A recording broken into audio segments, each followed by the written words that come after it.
Now we discuss towards the end of this course. We are almost near the closure of this course, Language and Gender. So before we move to conclusion and future of research in this area, etc., we must know feminist approach to gender, and especially with reference to Muslim countries and Pakistan. In 1970s and 80s, feminism was spreading as a movement against patriarchy. Its adjective is patriarchal. It's not patriarchal. If it is mispronounced in some module, please note today that its correct pronunciation is patriarchal, not patriarchal, like hierarchical. It is not like that. It is patriarchal. Okay. So the movement started against what? Patriarchy. What is patriarchy? It means a rule of father over family. Okay, because father is male, so in general, the feminists, they extend its meaning to male domination, that a male dominates. So in general, it means male domination. At that time, during 70s and 80s, some Muslim countries were facing tussle between secularism, no concern with religion, no role of religion in our personal lives, in our social affairs. This is called secularism, and Islamic revivalism, back towards Islamic values.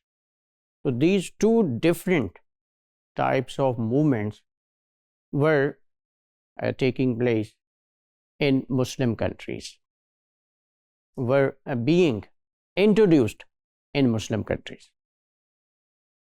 Secularism and its academic version.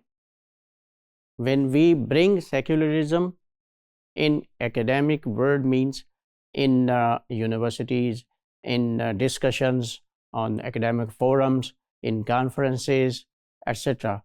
So it's in literature particularly. So its literary form is called humanism. Everything that is done by humans is dignified, has dignity. Okay, this is humanism.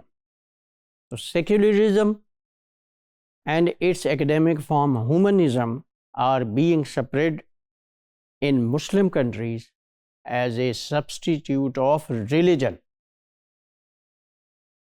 So it happened during 70s and 80s, and it is happening even today, though in a very limited manner, but it is happening somehow. Western feminism entered Muslim countries in such conditions, when there was push and pull between secularism and Islamic revivalism. So in this circumstance, the third thing that was introduced in Muslim countries was Western feminism. This condition introduced local chapters of feminism in Muslim countries. This feminism focused on women's rights and presented religion as a force against women's rights.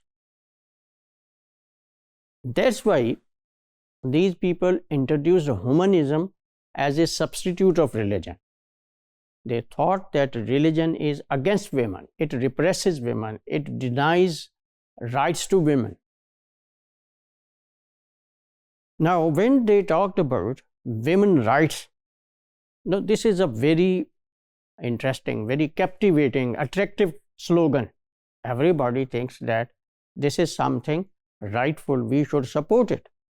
So what happened? It got support from a common concern for human rights that was also shown by UNO for women's rights.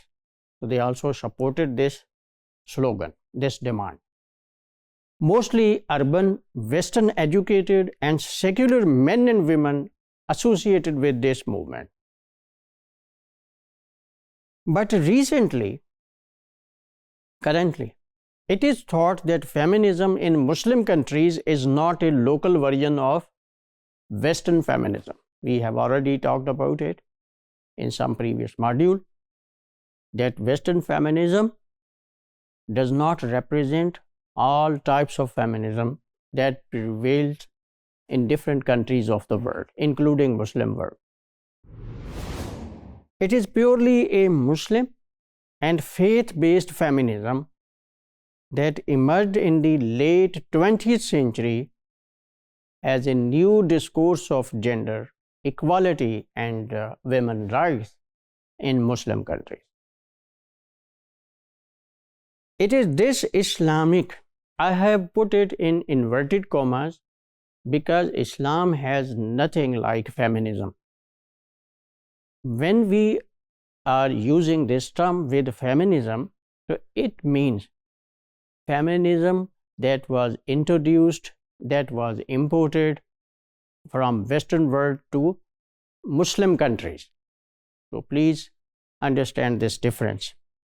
It is this Islamic feminism that has been successful to get support of political and religious circles. Why? I told you that because their demand was that women should be given equal rights, equal to men. Now, Muslim scholars also talked about gender equality. They also joined with them because this was a right demand and it was a reasonable cause. So they too supported. So globally, UNO supported it, locally government supported it, and then religious circles also supported it. So they said that. But when religious groups, this is notable, when they joined this movement, their point of view was somewhat different. They said that there was no difference in rights. As far as rights are concerned in Islam, men and women have equal rights. But as far as their social roles in society and responsibilities are concerned, they are different. This is the difference. We conclude from this introductory talk that to understand the theme of this module, we have to think carefully and seriously what we mean by feminism in the context of Muslim countries. So, to do this, to understand this point of view and to think about this point, I would suggest a task. Find out at least 2 ayat of the Holy Quran to prove that Islam protects rights of women and is not against their social participation and progress.